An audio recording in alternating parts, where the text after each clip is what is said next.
with Buckingham Palace announcing the death of Queen Elizabeth II.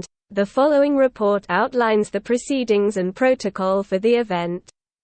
Then it appeared that the password was, London Bridge, which is the name of the process, which includes all the procedures that will be followed from the moment of the Queen's death until her burial, and the accession of the Crown Prince Charles as the country's new king. The plan includes all the details and measures that will be taken over a period of 10 days, including the declaration of a state of alert and emergency among the army and police forces, and complete security for the capital, London. First day according to the plan of London Bridge. The first day of the Queen's death is called D-Day, during which Prime Minister Liz Truss is informed of the Queen's death by official and confidential correspondence from the Queen's private clerk and the Prime Minister. The minister will brief senior government ministers, in particular the Ministers of Foreign Affairs, Defence, Interior and Treasury.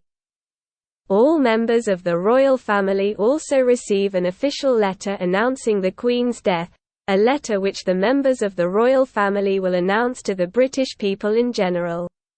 Thereafter, all ministers and senior officials will be briefed on the news of the Queen's death, so that the flags will be lowered by half, in all seats of government in the heart of the capital London, provided the process of flags at half-mast takes place in a period not exceeding 10 minutes in all ministerial and government seats. And proceedings will be suspended in the UK Parliament as well as in Scotland, Wales and Northern Ireland. Perhaps the most important and sensitive event of this day is the meeting between the new king and the Prime Minister, before King Charles addresses the nation as the country's new king. The second day, the day after the Queen's death, the Coronation Council, which will be attended by senior government officials, will be held at King James Palace in London, to proclaim Charles the country's new king. The announcement of Queen Charles's coronation will be read at King James Palace as well as in the City of London, confirming that Charles is the country's new king. Parliament will meet to announce the Queen's obituary, and all its proceedings will be suspended for 10 days. And immediately after that the new king will hold an audience with the Prime Minister and his government. The third day, this is the day the Queen's body was moved to Buckingham Palace in London. And given the Queen's presence at Balmoral Palace in Scotland, the Unicorn Plan will be activated, which means that the Queen's body will be transported via royal train to London, specifically to St Pancras Station.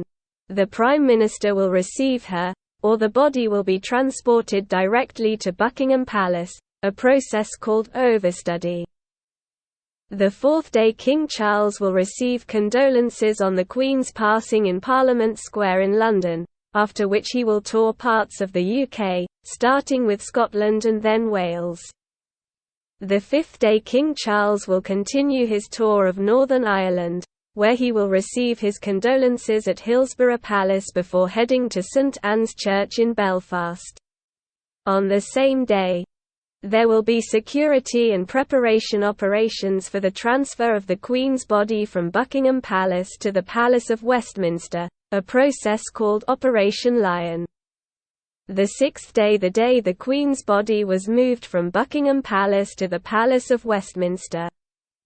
The seventh day, the Queen's body will remain at the Palace of Westminster for 3 days, where a number of people can take a last look at the Queen, and it will be open 23 hours a day. At the same time, preparations will be made for the state funeral, when the Queen will be transported to her final resting place. King Charles will travel to Wales to receive condolences on the Queen's death in the Welsh Parliament, then visit Cardiff Cathedral. The 8th and 9th day, continued preparations for the state funeral to transfer the Queen to her final resting place. Preparations which will require enormous efforts from the government in view of the number of guests who will be coming from different parts of the world, in addition to the presence of the British. And the Prime Minister is expected to announce a national day of mourning, which will also be a public holiday. 10th day, the Queen's official and final funeral will take place at Westminster Abbey.